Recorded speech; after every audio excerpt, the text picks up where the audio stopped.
My husband yelled at me on the phone, saying he wants a divorce. I thought as I came back from my work trip. He's fed up with me, but I've had enough too. If I say sorry, maybe he'll change his mind.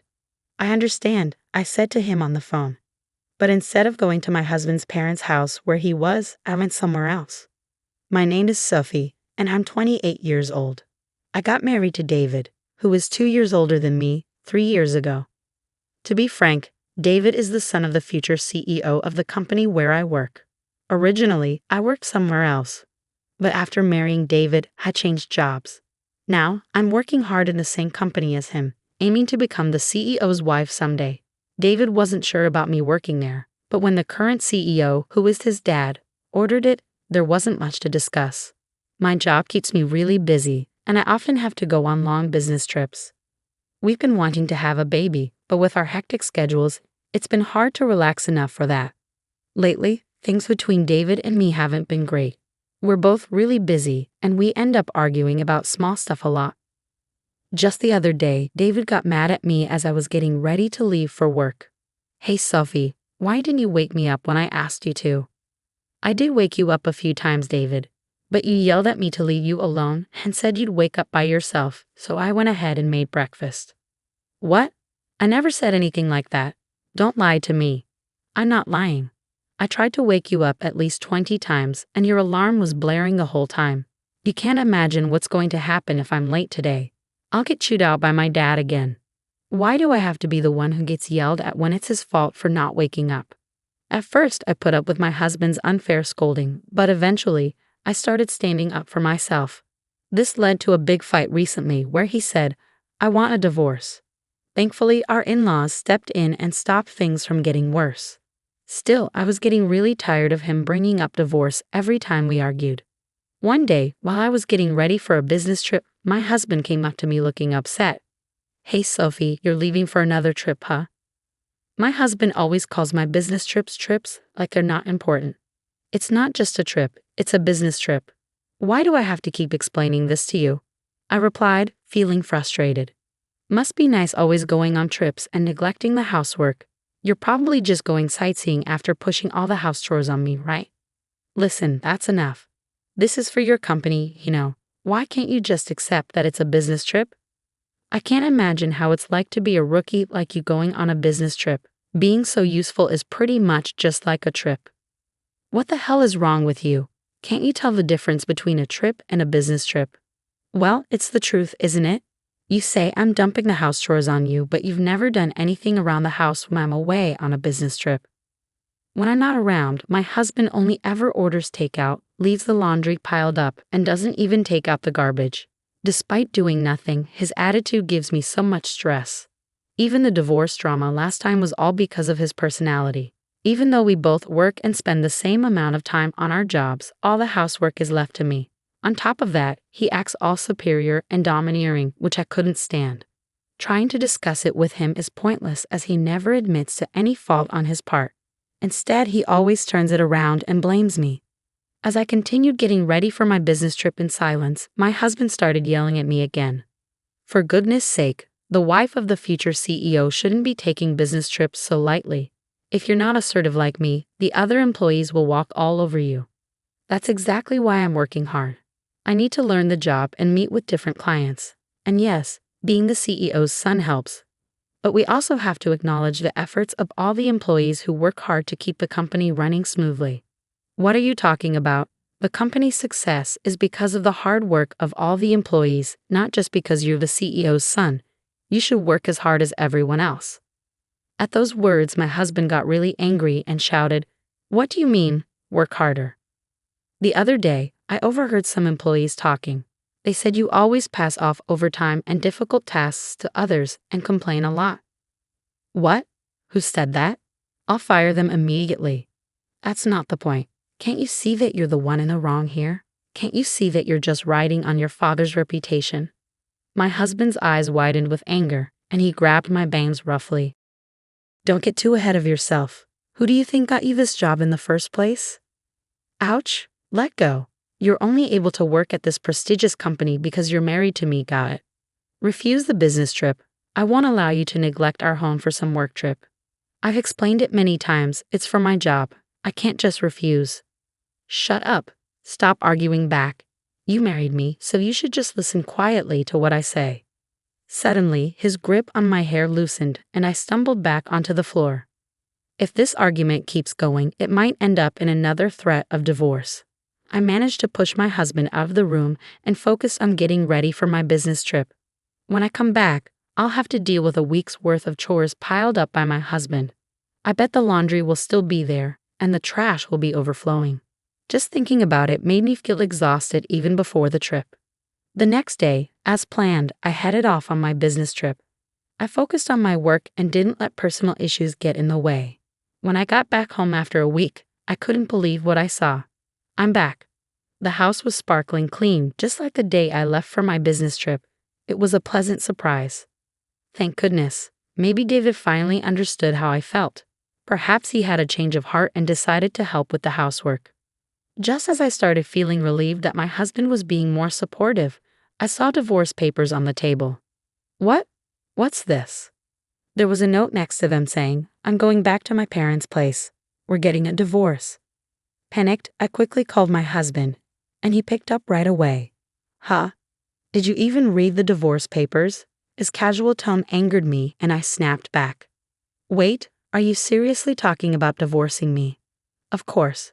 You'd be in trouble if I did, wouldn't you? Don't talk about divorce so casually. Then my husband, sounding smug, said, "If you're going to take it that seriously," and started laying out conditions. "If you start taking care of the house and listen to me, I might think about canceling the divorce. But of course, no more trips." What? Like it wasn't just a trip. Huh? Are you talking back? If you are, then I'm divorcing you.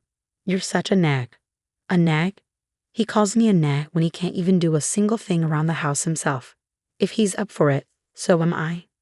Fine. If you don't want to get divorced, then come and apologize. Do you understand?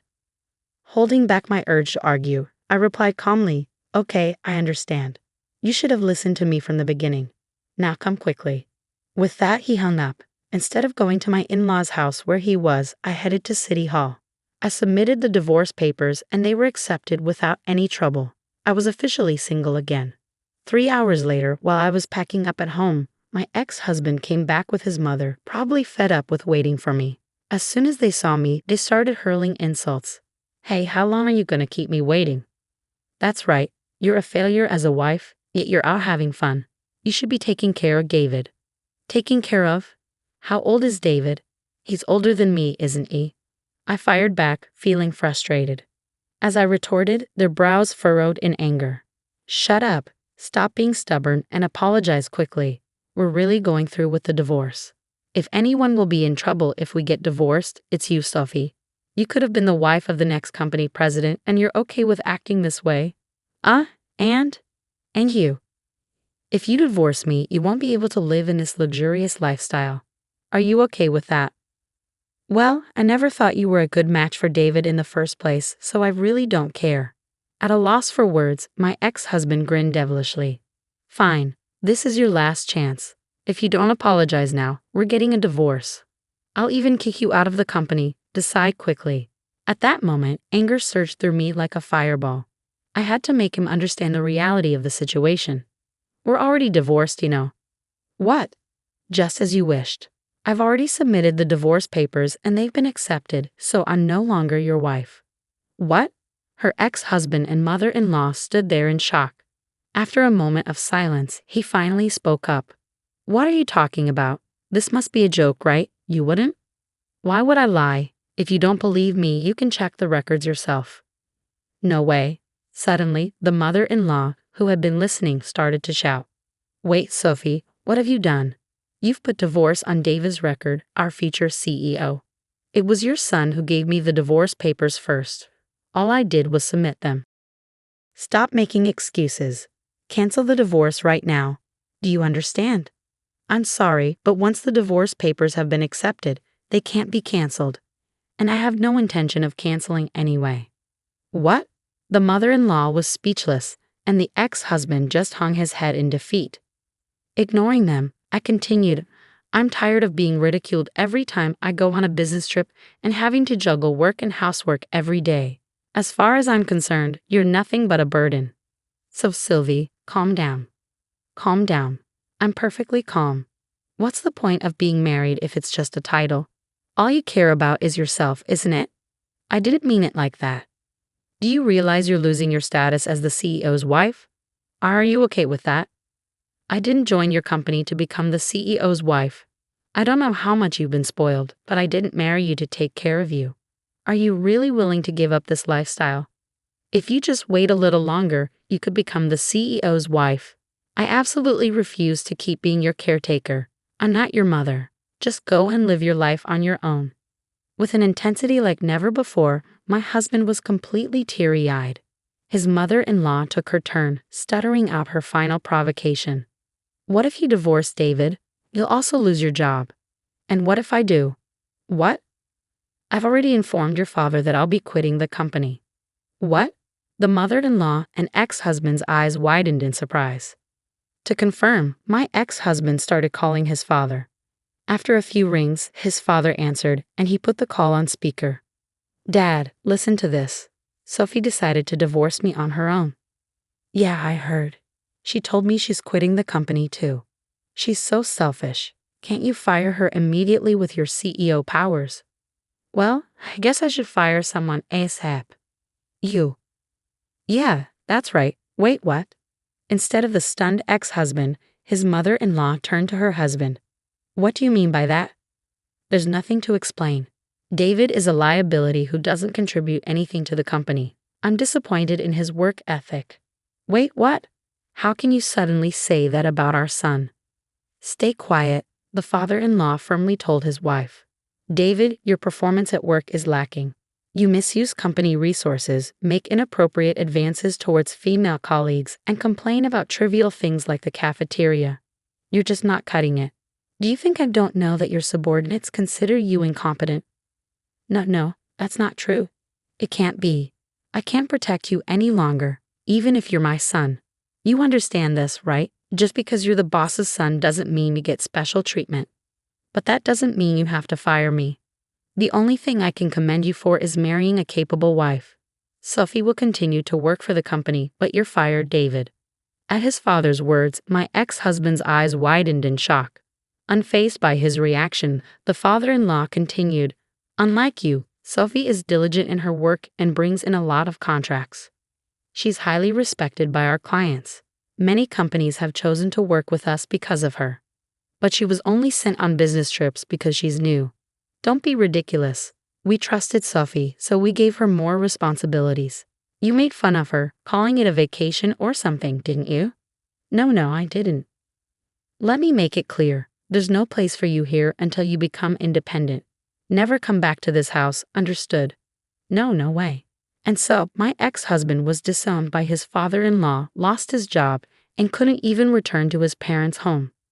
When his mother tried to defend him, his father blamed her for spoiling him and gave her a divorce notice too. They used up their savings to live in an apartment, but they struggled to find work, and their unemployment continued. I still received messages from my ex-husband. Sophie, I was wrong. I won't make fun of you anymore. I promised to take care of myself, so please come back. I can't take it anymore. Help me. He was so persistent that I finally blocked his number. I shouldn't have to deal with that mama's boy anymore. On the other hand, I'm still working hard under my father-in-law, who is now the CEO. I have my own team, and I'm enjoying fulfilling days. I'm grateful that my father-in-law is a supportive manager. From now on, I want to pursue my goals without being held back by meaningless family ties.